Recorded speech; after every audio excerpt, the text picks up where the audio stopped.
Thomas Alva എഡിസന്റെ ഏറ്റവും നല്ലൊരു കണ്ടുപിടുത്തമാണ് വൈദ്യുതി ബൾബ്. ആയിരക്കണക്കിന് പരാജയങ്ങളാണ് ഈ കണ്ടുപിടുത്തത്തിന് വേണ്ടി അദ്ദേഹം നേരിടേണ്ടി വന്നത്. ഇദ്ദേഹം വീണ്ടും വീണ്ടും പരാജയപ്പെടുന്നു പറഞ്ഞപ്പോൾ ഒരിക്കലൊരാൾ ചെന്ന് ചോദിച്ചു, നിങ്ങൾക്ക് വിഷമമില്ലേ ഇത്രയും പരാജയങ്ങൾ ഏറ്റുവാങ്ങിയിട്ട് ഇത്രയും ചിന്തിക്കാൻ പോലും പറ്റാത്തൊരു കാര്യത്തെക്കുറിച്ച് കണ്ടുപിടുത്തം നടത്തിക്കൊണ്ടിരിക്കാൻ? അപ്പോൾ അദ്ദേഹം പറഞ്ഞ മറുപടി വളരെ നല്ലതാണ്. ഞാൻ പരാജയപ്പെട്ടിട്ടില്ല. പ്രവർത്തിക്കാത്ത ആയിരക്കണക്കിന് മാർഗങ്ങൾ ഞാൻ കണ്ടെത്തിയതാണ്. അതുകൊണ്ട് തന്നെ ഒരു നാൾ ഞാൻ കണ്ടെത്തും പ്രവർത്തിക്കുന്ന ഒരു മാർഗം. അങ്ങനെ കുറേ അധികം കഷ്ടപ്പാടിന് ശേഷമാണ് ഈ വൈദ്യുതി ബൾബ് അദ്ദേഹം കണ്ടെത്തുന്നത്.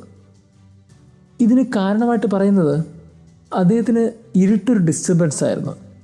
ഇരുട്ട് അയാളെ വല്ലാണ്ട് വേദനിപ്പിച്ചിരുന്നു. അതുകൊണ്ട് ഇരുട്ടിനെ അതിജീവിക്കുന്ന ഒരു പ്രകാശം അദ്ദേഹം സ്വപ്നം കണ്ടു. ആ സ്വപ്നത്തിലേക്ക് പിന്നീട് പ്രകാശമായി ഉദിച്ചിറങ്ങി. ഏതൊരു ഇരുട്ടിനെയും അതിജീവിക്കുന്ന ഒരു പ്രകാശത്തെ കണ്ടെത്താൻ നമുക്ക് സാധിക്കുമെന്ന് ഉറപ്പിച്ച് പറയുന്നതാണ് ഗോസ്പല്. ഇന്ന് യേശു വളരെ അടിവരായിട്ട് പറയുന്നൊരു കാര്യം, മറഞ്ഞിരിക്കുന്ന ഒന്നും വെളിപ്പെടാതിരിക്കുകയില്ല, നിഗൂഢമായിരിക്കുന്ന ഒന്നും അറിയപ്പെടാതെ പോവുകയില്ല. നിങ്ങളെന്തിനാണ് വറീഡാകുന്നത്? കുറച്ച് കാത്തിരിക്കുക, നിങ്ങൾ ഭയപ്പെടല്ലേ. ഭയപ്പെടാതെ കാത്തിരിക്കുക എന്നതിനർത്ഥം നിങ്ങൾക്ക് വേണ്ടി കാത്തിരിക്കുന്ന ഒരു പ്രകാശം കുറേ തോൽവികൾക്ക് ശേഷമായിരിക്കും ഉണ്ടാകാൻ പോകുന്നത്.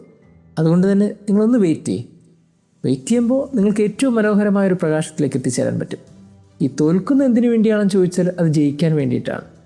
അങ്ങനെയാണെങ്കിൽ ഏതൊക്കെയോ തോൽവികളാണ് നിങ്ങളെ വിജയത്തിലേക്ക് നയിച്ചിരിക്കുന്നത്. നിഗൂഢമായി ആരും കാണാതെ ഒളിച്ചിരുന്നത് തീർച്ചയായിട്ടും പ്രകാശത്തിലേക്ക് ഒരു നാൾ വരും. ചെവിയിൽ പറഞ്ഞത് പുരമുകളിൽ പ്രഘോഷിക്കപ്പെടും.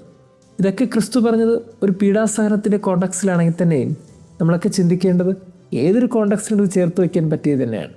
ജീവിതത്തിൽ നിരാശയുടെ വക്കിലാണ് നിങ്ങളെങ്കിൽ, നിങ്ങളിപ്പോൾ പീഡാസഹനത്തിലൂടെയൊക്കെ കടന്നു പോകുന്നുണ്ടെങ്കിൽ തീർച്ചയായിട്ടും ഒരു സന്തോഷത്തിൻ്റെ കാലഘട്ടമുണ്ട്. ഭയപ്പെടാതെ കാത്തിരിക്കുക.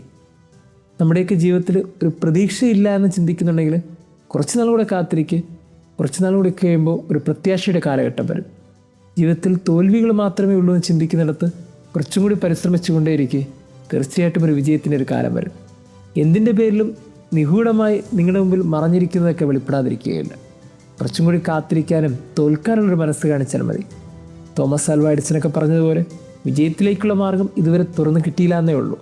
കൃത്യമായൊരു മാർഗം നമ്മുടെ മുമ്പിലുണ്ട്. ആ മാർഗത്തിൻ്റെ പേരാണ് ക്രിസ്തു. അങ്ങനെയാണെങ്കിൽ നിഗൂഢമായതൊക്കെ വെളിപ്പെടാൻ വേണ്ടി, ചെവിയിൽ പറഞ്ഞതൊക്കെ പ്രഘോഷിക്കപ്പെടാൻ വേണ്ടി കാത്തിരിക്കുക. ഭയപ്പെടാതെ കാത്തിരിക്കുക. ദൈവം നമ്മെ അനുഗ്രഹിക്കട്ടെ.